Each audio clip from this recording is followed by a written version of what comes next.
World Water Forum there, World Water Week. And an example that really stuck with me was that a city or a country could meet its MDG goals, but really not accomplish that much. The example being Jakarta, which has a 90% population rate with no access to sanitation. So to meet their MDG goals, they could double that and have 4% sanitation. So they'd be successful under the MDG guidelines at 4% sanitation rate, but still have 96% of their population without sewage services. So that's one thing that we've been really focusing on, and does that really satisfy the human rights to water and sanitation, and even the MDG goals and going on beyond. So I think we're going to have a very interesting discussion tonight. Daniele is an environmental engineer, PhD in MIT. She went to the London School of Hygiene and Tropical Medicine. She's been kind enough to teach us this summer some of her work in CDC in chlorine treatment of water, a fascinating project that she's working hard on. And I'll let her add to that if she sees fit. And we all know Sharmila, graduate of HKS and Harvard Law, and also the leader of the program that I was kindly asked to join 6 months ago, the Human Right to Water and Sanitation in the Carr Center, the reason we're all here. So, thank you. Great, thanks. So we normally start by going around and doing introductions, and what I'd like to suggest is that maybe we do that actually in the middle of the presentation, because people always come in midway. And part of that is because we really hope that these study groups they're part seminar, but really part about having a dialogue and trying to build community around people that are really interested in these topics. And the session today is going to really go in 4 parts, so maybe if somebody can remind me before or after we do those videos, we'll stop and do introductions. First is really just examining the MDGs from a human rights perspective. Next, we're really going to get into the JMP, the Joint Monitoring Program methodology. And the goal here is to go beyond just critiques and really try to say, we all recognize that the MDGs are not perfect, that they are not capturing all of the characteristics that we want. But when you understand how extensive the monitoring is and where this information is coming from, you realize the challenges of trying to incorporate human rights into this global monitoring process. So then we're going to do a case study. Daniele, with tremendous experience in water quality, has been involved in discussions about how to actually incorporate water quality into the MDG goals. And there's an interesting article that, if you had a chance to look at, talks about that perhaps that should actually count towards health and not water and sanitation, and I'm sure that's something Daniele will comment on in her remarks. And then finally, we really wanted to end, we've actually got excerpts of 2 of the primary surveys that are used as part of the MDGs. One is the Demographic and Health Survey methodology that USAID does. This is an excerpt of a 100+ page survey. And then this is the mix, which is UNICEF's survey. Both of these play a critical role in feeding information that goes up to the JMP. And we actually wanted to, as a group, and perhaps in small groups if we get more people coming, really try to think about, okay, we understand the challenges, what would we really recommend to the joint monitoring program if we were asked to make those recommendations? So these are all, we're going to go through some statistics that you might be familiar with and that were in the readings, but the MDGs are global poverty reduction targets. Target 7C is around decreasing by half the proportion of people without sustainable access to safe drinking water and basic sanitation. What's notable here is that the late introduction of sanitation, that was only introduced in 2002, and you see sanitation just as an issue. I think because it's an issue that just people don't often enjoy talking about, it's a topic that has only been incorporated after some significant lobbying by some people. And the definition, we're going to go run through some statistics right now, but the criteria is improved. So you can read that it really is about who has access to an improved drinking water source. And I'm just going to draw your attention to the fact that we'll come to later, that the current monitoring efforts really grew out of what was existing, existing efforts, and You'll notice that improved doesn't even necessarily capture the full definition of the current target around safe and sustainable. So even before we think about how should we redefine the target, there's a question around how can the monitoring better capture even the existing target. So defining improved, the next series of slides come directly from the Joint Monitoring Program, which I'm just going to say JMP, the 2010 report. Every 2 years they publish a report that compiles the statistics. And so you'll notice that improved sanitation, flush or pour flush systems, ventilated pit latrines with a slab, a composting toilet, that's all considered improved. You can see what's not. Use of the following sources for improved drinking water. What's really interesting and something that Daniele will talk about is that you have a protected spring, which could be like a cover on a well, but that doesn't necessarily mean that the water that's coming out there is in fact safe to drink. Obviously, a lot of unprotected sources there. In 2008, the JMP introduced something called the ladders, which was designed to show progress. And so moving from, in the sanitation column, moving from open defecation, and then different kinds of unimproved facilities, shared facilities, and then facilities that are actually considered improved. And then the same happened in water. And as we'll come to in a couple of slides, this in some ways was designed to capture the concept of countries trying to progressively realize their obligations around water and sanitation. So number one, sanitation. This has really come to the forefront at the international level because the world is not going to be making its sanitation targets. It's going to be missing it. I mean, as Mark pointed out in his introduction, meeting these targets does not mean that people actually, that the majority of people have access to water and sanitation, as we talked about in Jakarta. You'll notice the countries that this is really the pink countries are those that are not on track. You'll notice large portions of Africa and the former Soviet Union, Asia, India, and some parts of Latin America. Some really interesting statistics around Asia. India and China, because of their rapid progress in terms of economic development, their improvements have had a huge impact on the statistics. And you can see 4 out of 10 people gaining access from 1990 to 2008 to improve sanitation live in China and India. One thing I'll note, the MDGs were started in 2000. You'll notice the baseline is 1990.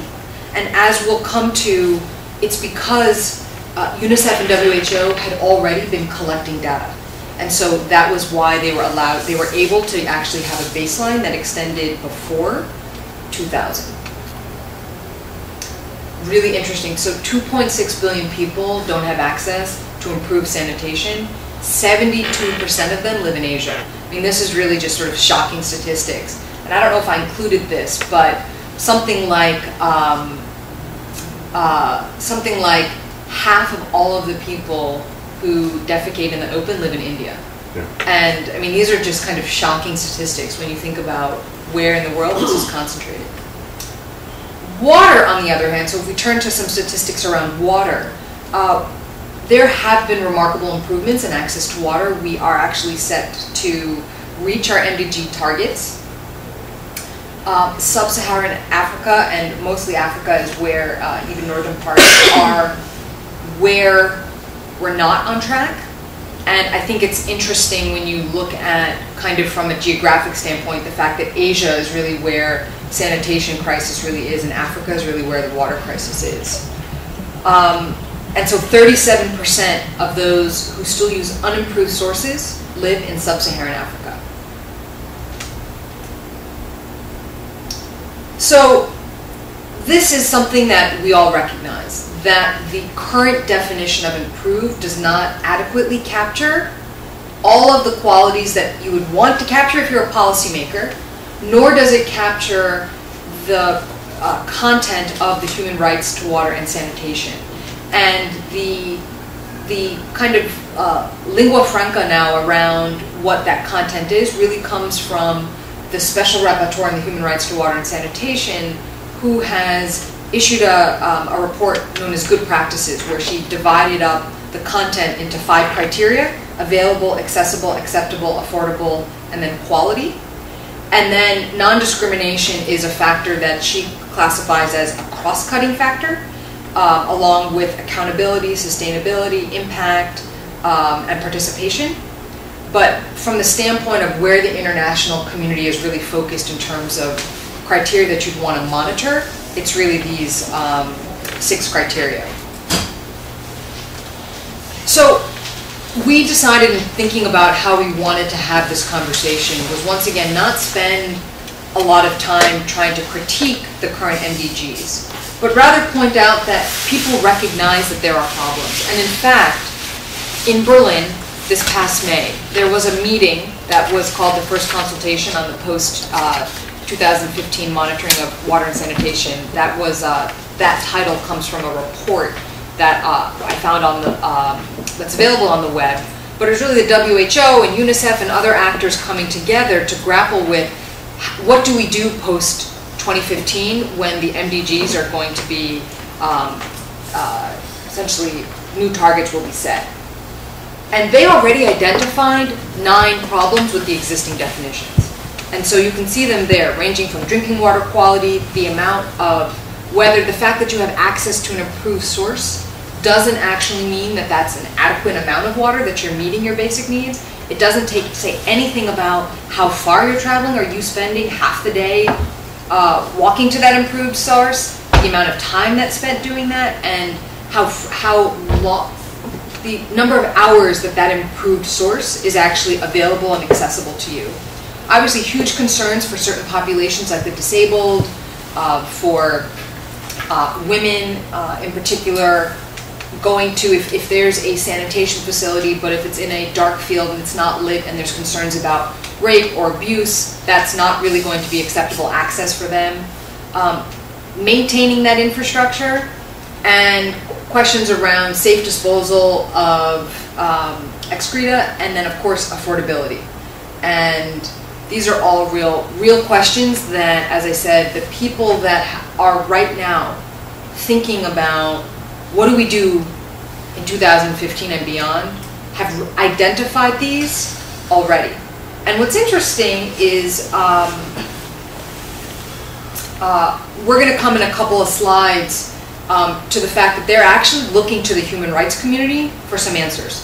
And in this report, which the link to it is embedded a little bit later, it's a very interesting report that I would suggest you go and look at, because this is a real embracing of sort of the traditional development community of human rights, and saying they are right now grappling with questions that we're going to try to grapple with at the end of our session.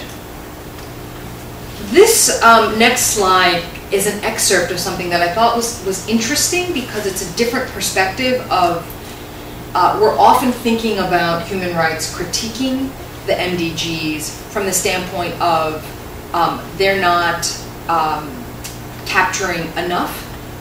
Here, I thought this was really interesting because under the current definitions of improved, a shared sanitation facility is not improved. So it has to be a private facility to be considered improved.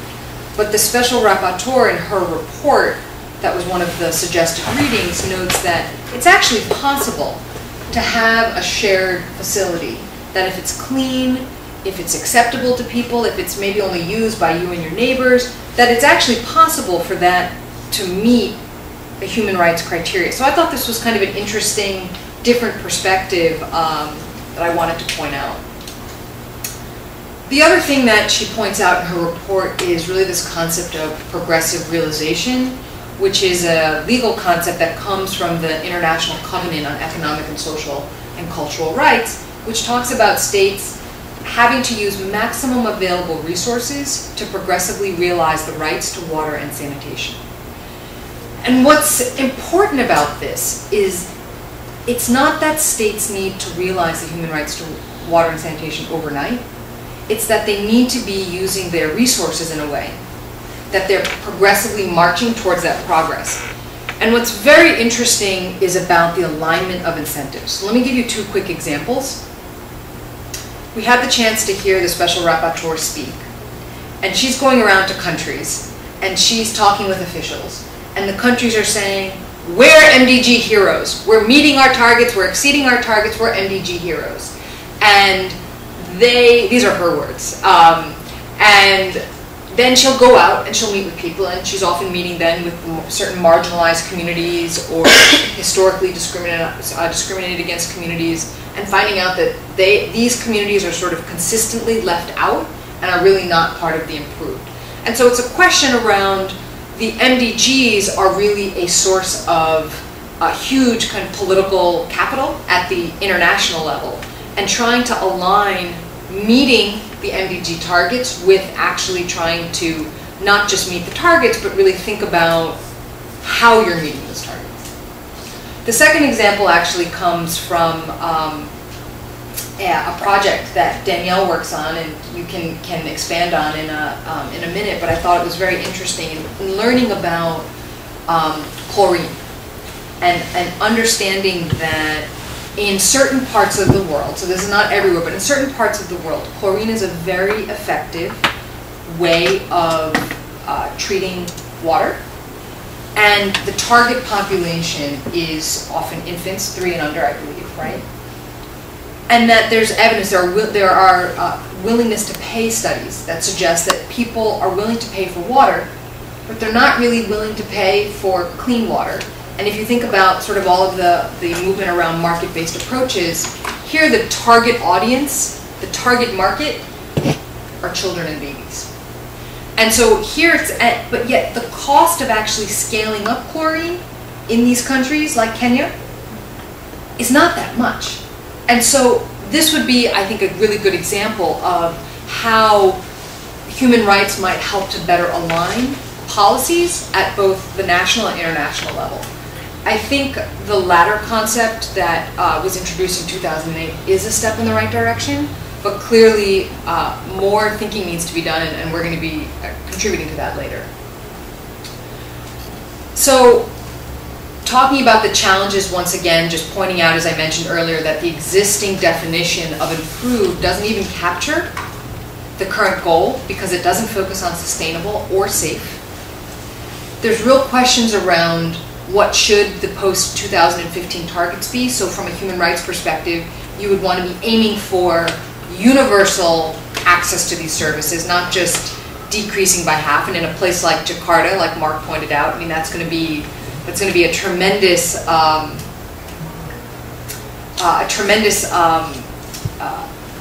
goal.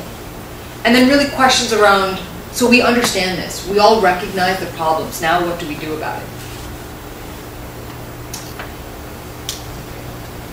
So let's turn to a minute to now thinking really about the methodology for how the Joint Monitoring Program actually goes about and is able to publish these statistics and allow countries to claim themselves as MDG heroes. The estimates are derived from primarily from 4 different sources. The two primary ones I've already mentioned, the DHS and the Mix survey.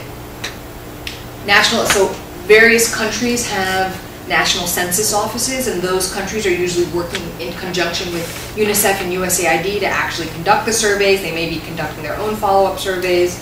And then there's the Living Standards Measurement Survey, which is a World Bank related survey.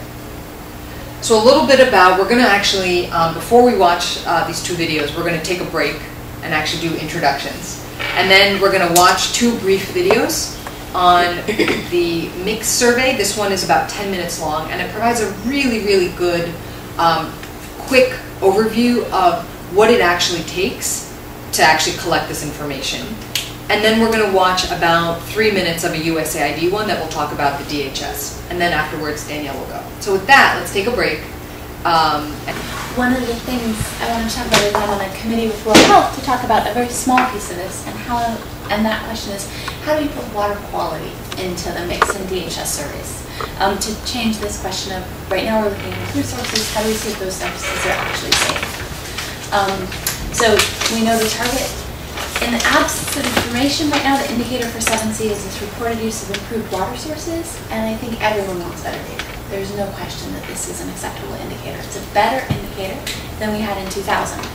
And so, but we want to take the next step. So the goals of our first meeting, which was last November, almost a year ago now, was to review the current monitoring, to review strengthening drinking water quality monitoring, to review experiences in water quality monitoring in the mix and DHS, which have been done to some degree, to review new rapid monitoring tools, to consider sampling for most cost-effective strategies, and to make recommendations on what methods to adopt for water quality testing. So this is data to the RADIC. It's the Rapid Assessment of Drinking Water Quality. This was done in 5 countries. It was actually done in 6, but the data from China was determined not to be acceptable, and so the report was never released. So this is RADIC. It was the first national scale water quality testing done. And they only tested, they used the same cluster-based methodology that Mix and DHS use, and they only looked at improved sources. So they were looking at testing 5% of the population, and then they did 10% at the point of use as well at the household level. So what they did is tested these protected sources to see if they actually had microbiologically safe water. And you could see in Jordan, utility piped water, 99% of the time, it didn't have indicators of microbiological contamination. It was safe to drink. But if you take that down to the lowest here, protected wells in Nicaragua, only 1 in 5 actually had safe water. So you see there's a huge range with improved sources to whether or not that water is safe to drink. These data sets from these 5 countries are what convinced people the improved sources weren't actually good enough, that we should go further. That was 2004, 2005. The reports were actually released in 2010. So the initial framework was this thought that the improved unimproved classification was a major step forward in 2000. But one of the things that we'll say is the data is incredibly widely conflated. We always report improved sources, but even by the UN General Assembly, they'll say that's safe water. They'll flip those words around. And so you have these UN General Assembly announcements that say access to safe water instead of improved water. So this has to change, and we're looking for new indicators. So when we look for an indicator, we want that indicator to be easy to measure, unambiguous, verifiable, and acceptable. We want it to be policy relevant and developed with participation from stakeholders.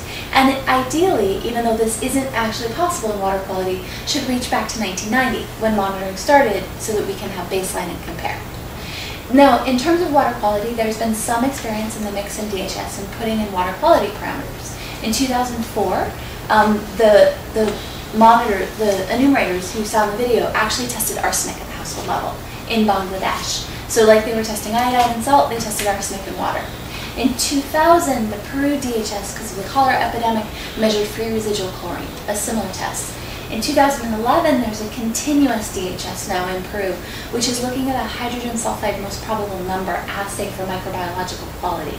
Hydrogen sulfide production is an indicator of the presence of the indicators of microbiological contamination.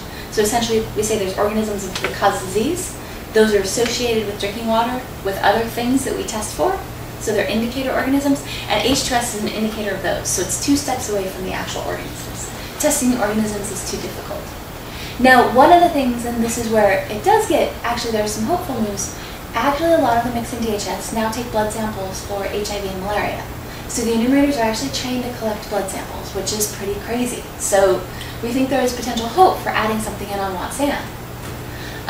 So the issues that we're looking at, and I think the video shows it really well, is this kind of sample location. Where are we collecting the sample? They go to the household. So you want to collect household drinking water. But we know, because that's easy for the enumerators, but we know that household drinking water is often much more contaminated than water at the source. So do you go collect at the source? What if the source is an hour away? Do you send the enumerator to the source and collect a sample and come back? Suddenly you've got 2 hours gone. These are 3 to 5 hour surveys. They're 100-page surveys. We can't add 2 hours for a water quality indicator. We know that these surveys are actually conducted in the non-rainy seasons for transport. Non-rainy season is generally the best water quality. We can't conduct these surveys in rainy season because we can't get to the households. So we're getting an accurate representation of water quality. We've got a huge sense that we can't burden the enumerators unduly. Right now, we have the surveys here. There's 5 or 6 questions out of these 100-page surveys that are on Watsan. We can't add. We just don't have the option. When we talk about adding, we were allowed to add a household water treatment question about 5 years ago. We got 2 questions. It was huge. So how many questions are you going to be allowed to add? How much time does it take the enumerators to ask them? How much extra training? How much space does it take in their vehicle? Because space is a huge constraint. Does it require electricity? Is it going to damage the environment? And one of the things with both mix and DHS is there's a requirement that households receive their results. For example, if they test for HIV and there's an HIV positive person, the enumerators are required to do counseling to tell people their result and then provide them a place to go to get ARVs. So there's antiretroviral treatment. So there's a thing about water quality testing. All of the water quality testing we have right now takes 24 to 48 hours. You're growing the indicators over time in a culture medium. It's a laboratory procedure. It takes 24 to 48 hours. By that point in time, the car is 2 communities down. Who goes back to tell the households in this ethical consideration that they actually have poor water quality? And then what do you say to them? Who do you refer them to get safe drinking water? And is there a place to do that? So there's huge logistical constraints. So we have this question of when we're testing these microbiological indicators of water quality, what level is appropriate for JMP analysis? What data do they skip and report? Do we need quantitative data down to 1 colony forming unit per 100 milliliters, or do we need presence-absence? Should JMP generate a validation protocol? Because there's quite a bit of tests out there that aren't standard methods or ISO test approved.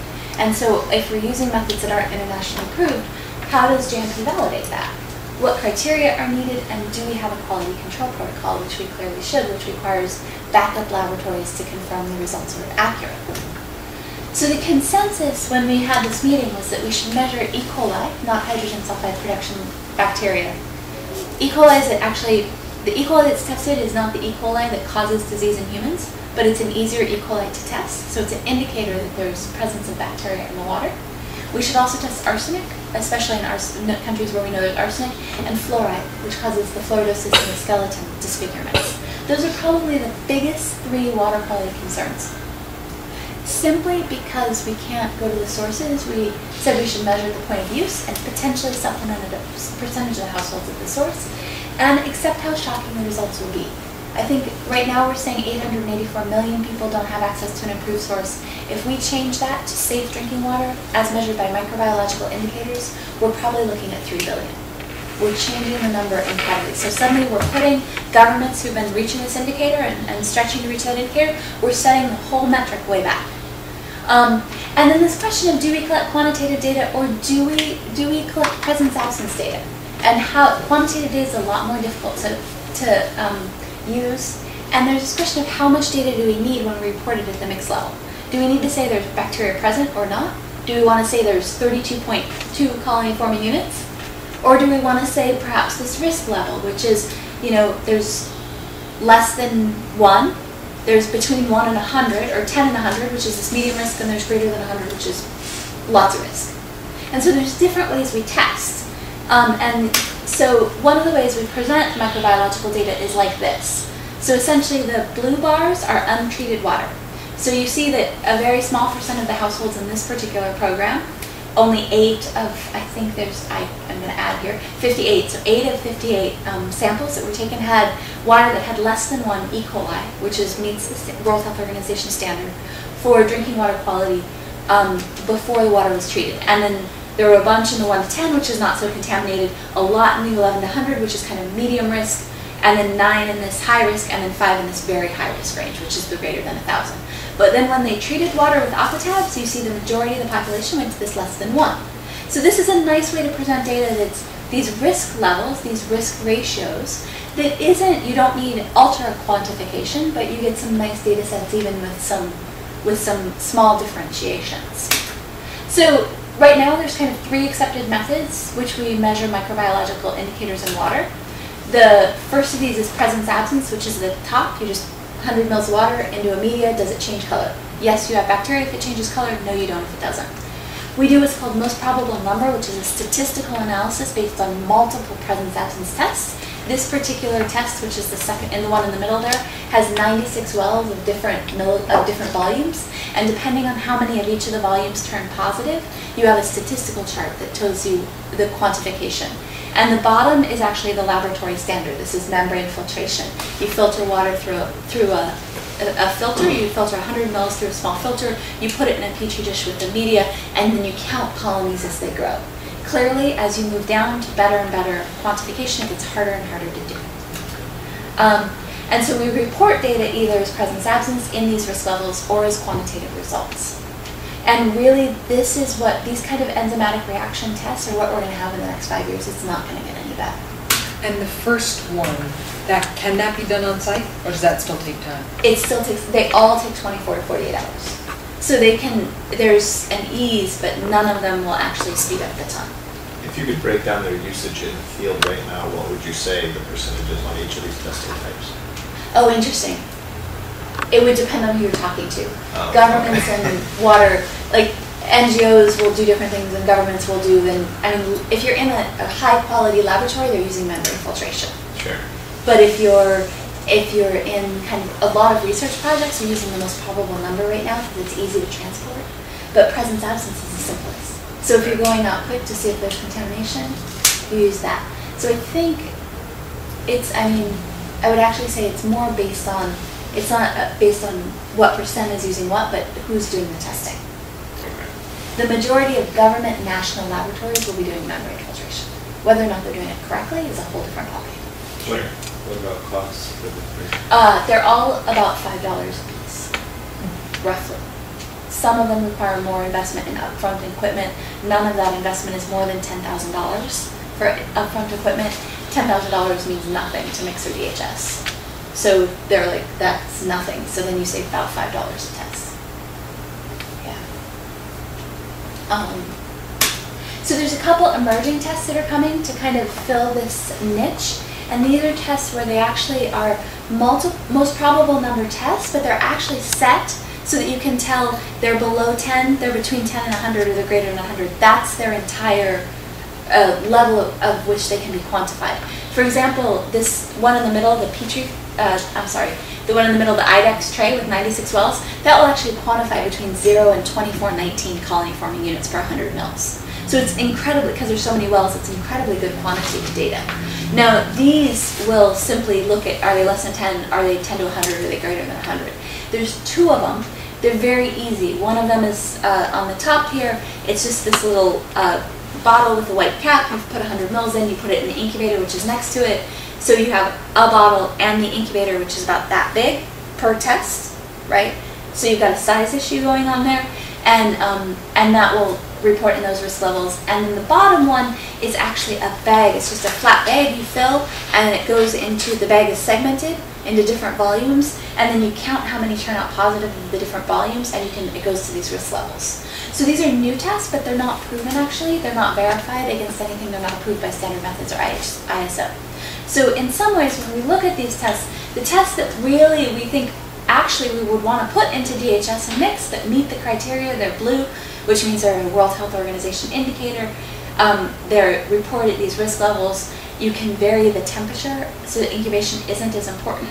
They have small space, they're possible with enumerators and not trained lab personnel, and they're possible without electricity. Everything that we have that quantifies, the IDEX trays, those most probable number trays, membrane filtration, most probable number, it all takes too much space, it's not possible with enumerators, and it's not possible without electricity. So what we have is the ones that are actually approved that can get us the data we can't use in mix and DHS, but these new indicators we actually potentially can. And so there's a lot of work going on right now to verify these new emerging methods so that we can use them in mix and DHS. These new tests, are they done on site or is it collected and done later? They're collected, so both of those tests, you put the water from on site into the actual bag or bottle that actually the test runs in. How long do they take? 24 hours. Okay. Nothing is less than 24 hours. So what do the actual test for the E. coli? E. coli. E. coli. Yep. Yeah. And so what we talk about is we have this huge data collection process. It goes to national water quality, data to indicators, to global indicators, and then we put a whole bunch of stuff together to get global indicators on access to water. And I've talked about a tiny, tiny piece of this and how difficult kind of the logistics are and how many people are working on trying to get these tests in to get a better indicator. But part of what I want to say is everybody knows the indicators are not great, but the question is how do we get better? And that's going to take a lot of work. And I think there's people willing to do it. So I'll hand it back to Sharmila. Sure. So this was just, I mean, I think this is really the heart of it, which is what do we do? And what's interesting is this Berlin meeting that happened back in May, I showed you some excerpts from it before where they identified all of the challenges with improved, actually said at the end, this is what the objectives are moving forward. And so it was to create common understanding of the criteria and the framework for the human right to water and sanitation, and try to drive consensus around what are we really trying to include within the definitions. And then they're actually right now trying to start this process of trying to turn those normative goals, one of which being water quality, into actual indicators. And that's the link if you want to pull up that PDF afterwards and read it. As I said, it's quite interesting. What we'd like to do now actually is spend the rest of our time actually talking about this, and we'll pass out if everybody wants to grab one DHS survey, one mixed survey. What I was thinking what we might do is if we want to actually partner up in twos for about 10 minutes, there's 6 of us, and I think if we go back to the list of criteria, this list of criteria, available, accessible, acceptable, affordable, quality, safety, non-discrimination. There's our 6, and there's 12 of us. So if we break up into twos, what I'd like to do is if you in 10 minutes can get through all of 6 criteria, go for it. But I'd actually like to prioritize so that in our group discussion, somebody's thinking about each criteria. So if we start here with maybe you taking available, so trying to think about indicators that go to sufficiency of water. We'll take accessible. You two take acceptable. You two take affordable. Quality and safety. Non-discrimination. We'll take about 10 minutes to just think about it. You, as I said, are welcome to go on to other indicators, but I'd like you to at least start with the with one of these, so then when we come back and talk about it, we'll have them all covered. Does that sound like an okay plan? Yeah. Just to clarify, you want us to evaluate what's in these questionnaires as far as marked as acceptable? Let's actually go around and hear what people thought, and I think you can just take a couple minutes. Maybe what we'll do is we'll take a couple minutes and just report what kinds of questions you were thinking about and what kinds of challenges, and if you came up with brilliant solutions, great. And why don't we start with Wendy and Mark down there. I'm still reading over here. We'll go first. We addressed it more globally, and Fatima was on our group as well.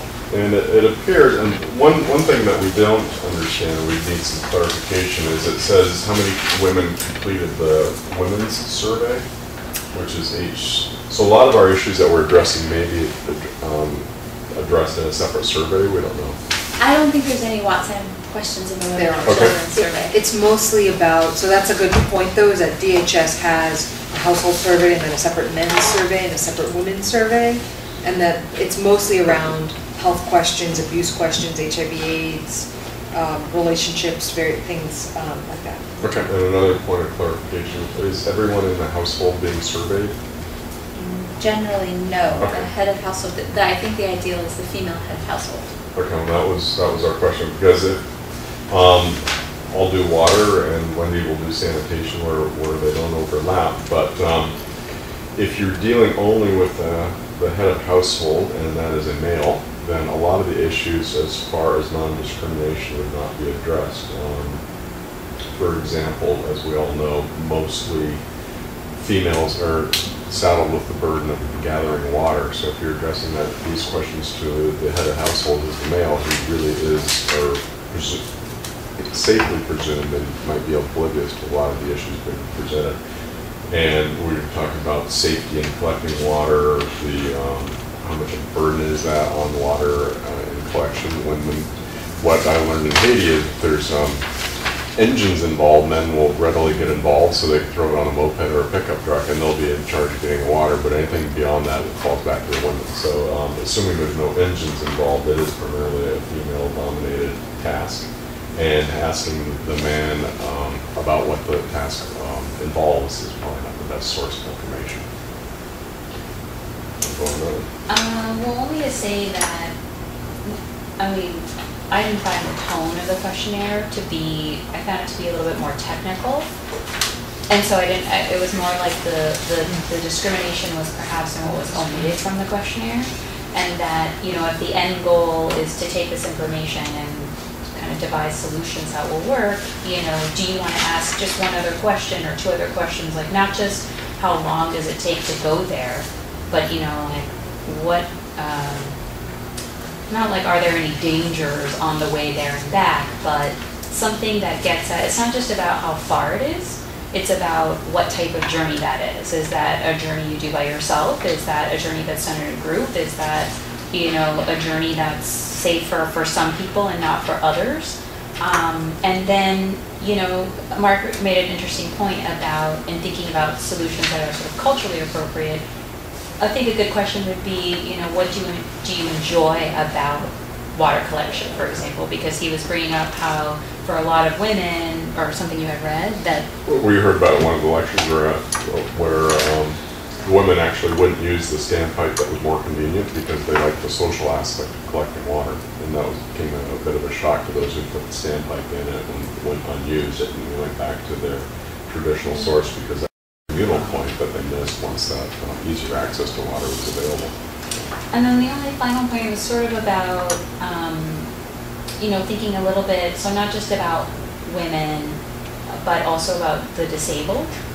And, you know, it's like what amount, I guess you were also thinking about just water versus a water and sanitation and the trade-offs you were discussing about how long a questionnaire is, and I guess prioritizing what you need to ask. But just in terms of, you know, if the goal, if the two are connected and the goal is to have kind of a safe water source and contamination is a problem, you know, if you're only addressing 80 or 85% of the issue, then are you still opening yourself up to a lot of contamination? And, you know, again, that gets at, you know, just even being direct, you know, does everyone have access to, you know, and so I guess like really women and the disabled, and it was mostly because it seems so technical instead of cultural, and maybe one or two or three additional questions would have kind of helped in terms of orienting the solutions, even though it's not fully complete.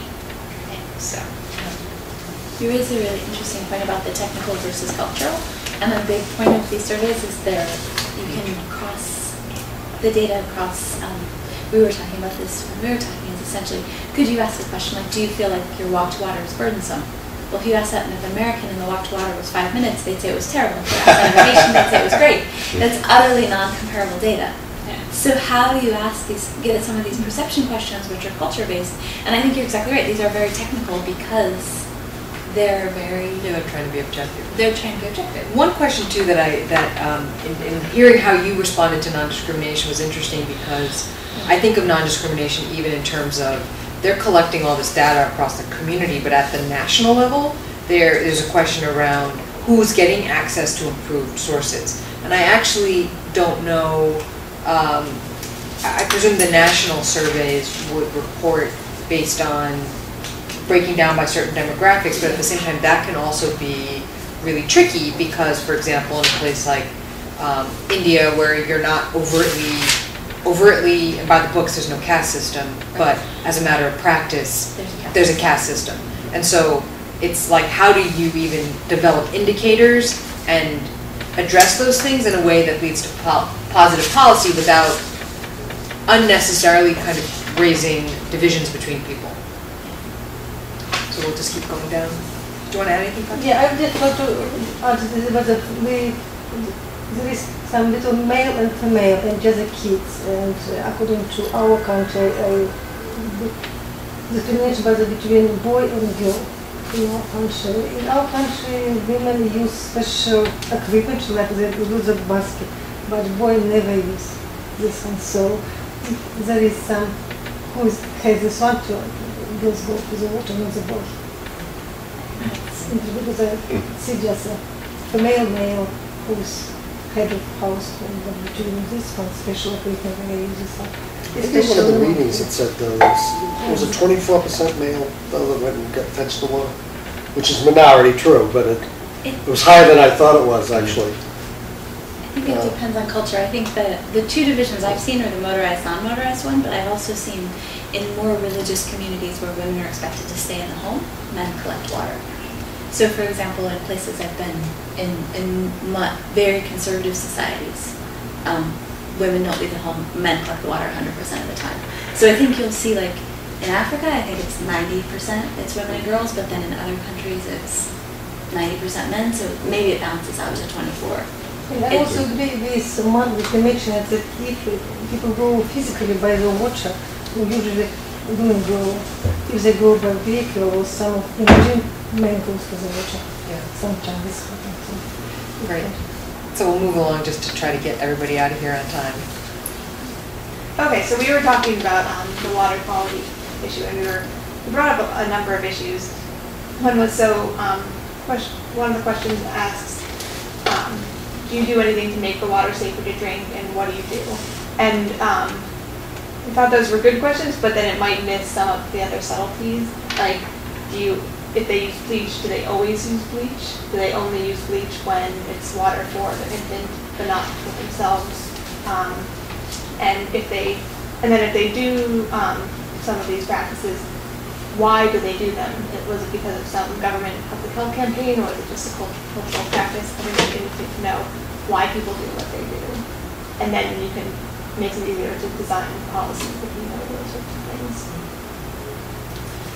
One other thing that that came up was that we were, I'm not a scientist, so I don't really know, but it seemed interesting that the main thing that the actual water tests were testing for were bacteria, because it seemed like there were a whole host of other kind of contaminants from mining or pesticide runoff or other things that could enter water sources that would be really critical to quality and safety that aren't captured at all by this. And I think in line with that, maybe asking questions about, people, even though people might not be doctors, they have a sense of how often they get ill and what the source of their illnesses might be. So it might be interesting to ask a question about, how often their children get diarrhea or things like that, or and maybe that's captured somewhere else in the survey. That is in the health part of the survey. Oh, okay. Diarrhea recall over the last 2 weeks. Oh, okay. So that seemed like something that would, be a. That's it. And also the issue of whether people are reusing water. One of the surveys asked about drinking water and then water for cooking and hand washing. But are people sort of using water for one purpose and then reusing it for washing later? Yeah. We agreed that affordability varies a lot per region and type of technology. So for example, in Haiti after the quake, inland, the cheapest source of water would be bottled water, especially from a local company called Osmopier, because they put a filter in the cap. So you take any plastic bottle, put dirty water in, put on the cap, and it squeezes out completely clean. On the coast, it would be solar thermal for water desalination. So it was very hard to think about affordability like in a global generic sense. And one flaw I noticed with both surveys, and I'm curious about the group's perspective on this, when the WHO found out that they estimated 2.6 billion people lack access to hygienic toilets, the operative word being hygienic because the principal consequence was the spread of disease. But nothing in here indicates whether the sanitation might be hygienic or not, except that whether you share it with outsiders who aren't in your family. But even that isn't very precise. They have a coding that says which one of those they consider hygienic and which one they don't. Oh. So that doesn't, that's how they divide it up. And hygienic means improved in this case. They're the same thing. All right. But it's a good, but there is a question around hygiene but that there's is this whole not. question of whether or not that's actually captured in what they say. Yeah. That's exactly right. But they code it that way. Okay. Danielle, is any of this based on actual observations by the data takers? They don't like observational data because it leaves it up to the enumerator to make a judgment. And they don't want enumerators making judgments. And we were also joking about making enumerators go and look at people's toilets. Well, that's what I was wondering, yeah. But observational data, cross-cultural, part of the whole problem is this is cross-cultural. If you're in one culture, you can kind of depend and train your enumerators to have the same perceptions when they see something with enough training, but cross-culturally you can't. And so to make the data the validity of the data cross-cultural, they don't want observational data. Interesting. Which, I mean, this is the huge limitation of mix, is you end up with only these technical Sounds questions. like you could do a pass fail on bathrooms. But that would be entirely different in Haiti versus Indonesia versus Finland versus the US. So we had acceptability, and I think Susan had some great insights pertaining to recent work in Bolivia, was it? Mm-hmm. And that some of the responses and the technical degree of the responses, maybe, you know, local populations weren't necessarily patient enough or knowledgeable enough to look at this list or evaluate this list, or the list didn't translate properly with the local translator that they were using. There's just so many options, when the reality of the situation is most people were, you know, simply fall under the, you know, for sanitation anyway, fall under the category of no facility, bush, field, you know, and there's this very long list, and it just was time consuming. That's fine, but just, I feel like we've talked a lot, so I'm So gonna we just skip jump us? to you guys. We had availability, and I had mentioned about the question, which may not be able to be captured by this type of survey, but available for how long? The sustainability question. So if you have a huge aquifer in Libya, and you're okay for 30 years, but then, and of course the household wouldn't necessarily know that, but that's something that it doesn't capture. And we talked about, dependability. Yeah, I think just in the